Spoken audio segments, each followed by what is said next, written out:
Hey everyone, welcome to another video.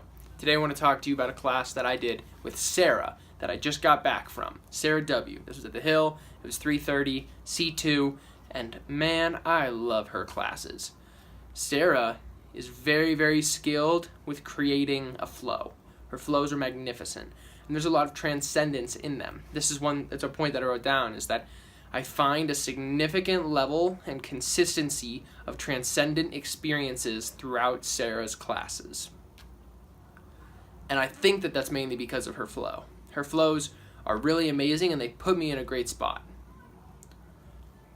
Like, for instance, her Sun B is long, her Sun A was unique, her Sun B was fairly long, and so by the end of flowing Sun B twice, I am in it. Like, not just warmed up, but like in it.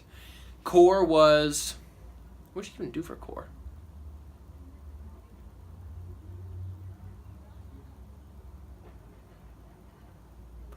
I don't remember if she even actually had core in that class, to be honest. That may just be because of how dropped in I was with the other poses, but it may also be because she didn't do it. Now, her flow was really awesome this time. I'll actually get into details about what it was. First off, we did, how do I say this? We did triangle pose, so we did the classic thing that she likes to do where you go from extended side angle to reverse warrior and you rotate them back and forth. Obviously the breath's more extended, but I'm just explaining here. And I really like that. But then we also did triangle pose. We did some twists from chair pose to open us up for what ultimately became revolved triangle and revolved half moon. We also did normal half moon, or whatever you'd call that, frontal half moon, planal, sagittal half moon. Regardless, we did half moon, and then we did revolved triangle before that, and then revolved half moon after that. It was a really beautifully crafted flow to get all of that in a way where I wasn't too tired to do any of it.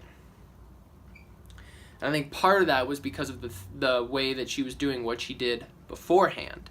So we did these, and I love these so much, where you're in either a lunge or in chair pose, and you have your arms up, and then you exhale them into what would be airplane arms in a lunge, or what would be drinking bird arms in chair. But then in chair, you just go back and forth, and in lunge, you keep the airplane torso, but you bring your arms to your, I just hit my lamp, you bring your arms to your ears, so and then and for me, I really get into my breath when I do these.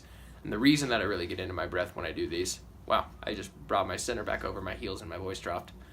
The reason that I really get into myself when I do these is because there's a transcendent aspect to taking on life with an inhale, expanding, and then on an exhale, moving through it. It's truly an experience of grabbing life and exploding through it, saying, bring it on, done.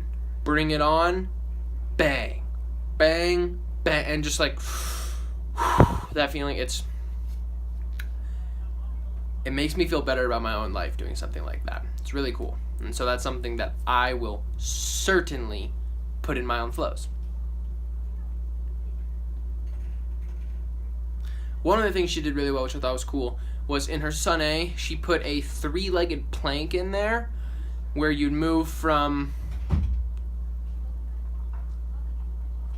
I can't remember where we moved from, but you'd be moving, it was almost like we're moving from an up dog, but we weren't, but something in the front area, then you'd move back to a 3-legged plank, and then that movement backward then led to you having all this built up like potential energy with your foot back, which then made it really easy to do an ekapada.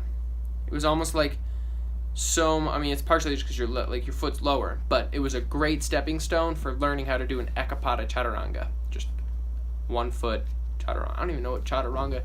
I should know that. I shouldn't even tell you that I don't know that, but I don't know that. And it was just a great way to actually get into that and practice that. For someone like me who has healed from a broken collarbone, but is now working with muscular imbalances that are associated with that injury, it was a really nice stepping stone. I'm glad to have had that experience. At the end of that class, I was totally yogi brained. I came out, tried to conjure up something to offered her about, glows or grows about her class. And literally I was just like, yogi brained. Transcendent experiences. Love those classes. Thank you, Sarah. Done.